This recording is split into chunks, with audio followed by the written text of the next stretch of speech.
Hi, this is Dr. Lewis. We're going over some problems to do with conjugation and the sort of topics that might be covered in the exam assessment, and which you will have seen in last year's exam paper, except the conjugation course was taught in the first semester last year. So the question is, predict with reasoning whether the molecules are aromatic, anti-aromatic, or only conjugated. And for those which have conjugation, draw one other resonance form and the curly arrows that transform one to the other. So we've got 4 molecules. We'll just go through the important things that govern whether it's aromatic or not. So first of all, it has to be cyclic, right? And if it's not cyclic, you can forget about it being aromatic or anti-aromatic. So whatever you do, once you've decided it can't be either anti-aromatic or anti-aromatic, then you forget about Huckel's rule. There's no point in counting pi electrons once you've decided it's not continuously conjugated or cyclic. Right? It's going to be planar. That's a slightly tricky one because some things, if they can be aromatic, will become planar even though they're strained, and some molecules will avoid being anti-aromatic by distorting their geometry, and we've covered a couple of those examples. So this one is a sort of chicken and egg one. It has to be continuously conjugated, as in the curly arrows, the electrons have to go all the way around and around like a benzene ring does, and it has to have 4n plus 2 pi electrons to be aromatic,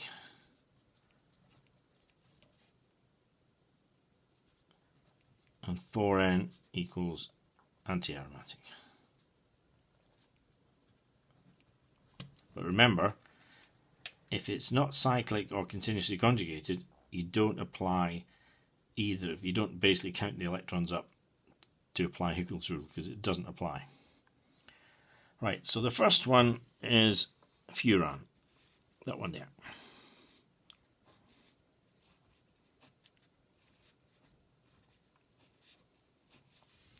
Now it's got oxygen, so there's 2 lone pairs on that. And remember, only one of those lone pairs in an orbital could ever be parallel to the p orbitals here. So you can never count both lone pairs as being part of the conjugated system. Only one of them can ever be used if it is going to be used. So one of them can be used, and we can draw curly arrows to show how it's involved.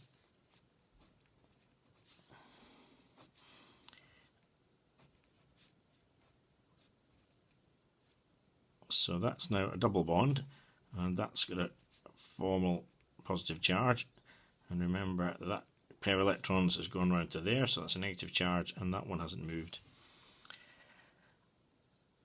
Now, in the exam, when you're under time conditions, I would have said that's enough. Oh, we've got a bit more time, so we can just show the continuous conjugation by doing that next curly arrow.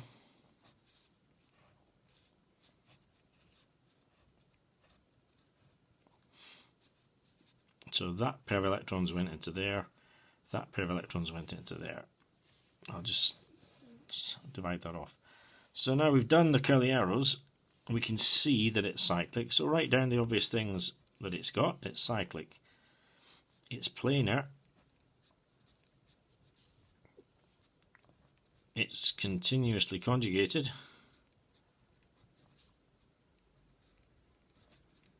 and the number of pi electrons, remember, because you can't count lone pairs twice, because only one of these lone pairs will be parallel to the p orbitals, the other one will be 90 degrees to them and therefore not overlapping.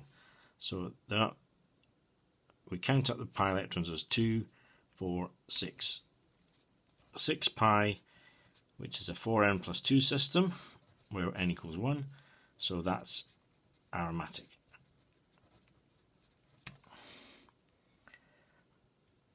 The next one in the series, if I run out of space, hopefully not,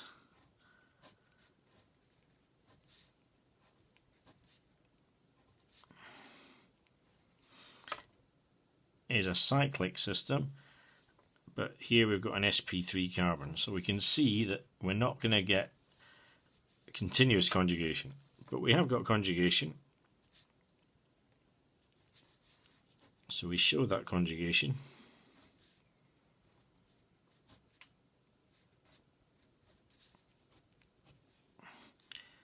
So that pair of electrons has moved into here, that pair of electrons has moved onto here, so that's where the negative charge is going to be, that's where the positive charge is going to be. So always look and compare the two. That's a neutral molecule, so we haven't changed anything in terms of number of electrons. So it's cyclic, and it is planar, although you could argue that it's not entirely planar, but it's not continuously conjugated.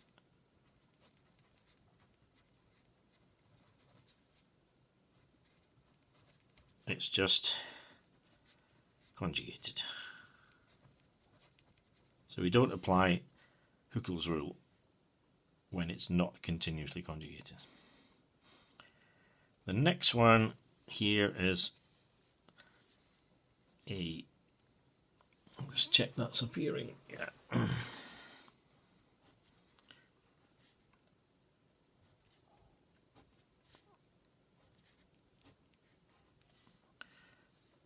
It's a cycloheptatrine system,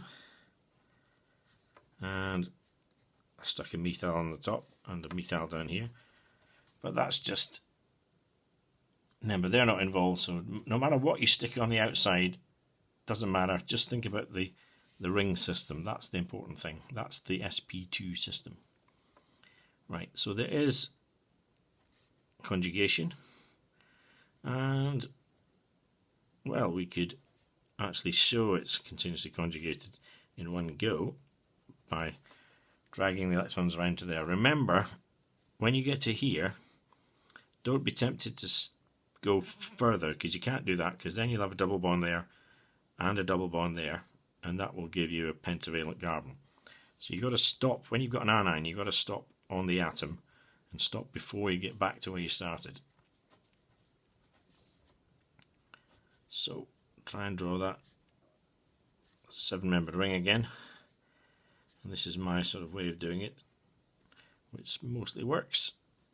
So that double bond has moved into there, that one's moved into there, and that has ended up here, and that's one there.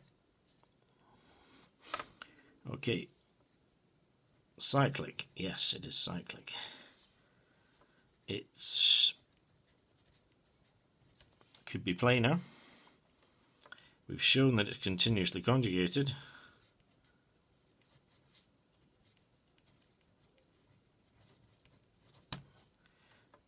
But number of pi electrons is 2 for the negative charge, the lone pair, 2, 4, 6, 8.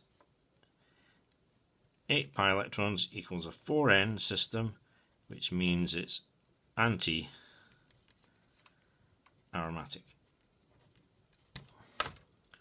And the last one is a cyclopropene system.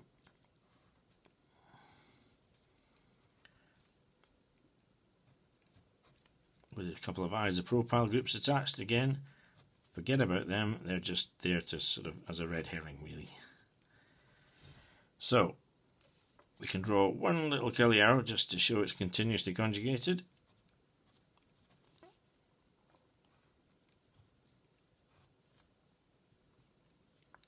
So that shifts onto there, which leaves us positive charge here. I'll just draw them a little bit smaller. So key thing is it is cyclic. So write down the things you need to write down. The key thing is cyclic, planar. A triangle must be planar. Continuously conjugated, yeah. I'll just write conj in case I run out of space. And just 2 pi electrons, so that's equal to 4 times 0 plus 2, so it's a 4n plus 2 system, therefore it's aromatic. Okay, so remember, write down the things you need, all the important things. It's got to be cyclic, planar, continuously conjugated. Count the pi electrons correctly, it's either 4n plus 2 or a 4n, but if it's not cyclic, or if it's not continuously conjugated, then it cannot be aromatic or anti-aromatic. Therefore, you don't count the pi electrons in that case. You just state whether it's conjugated or not.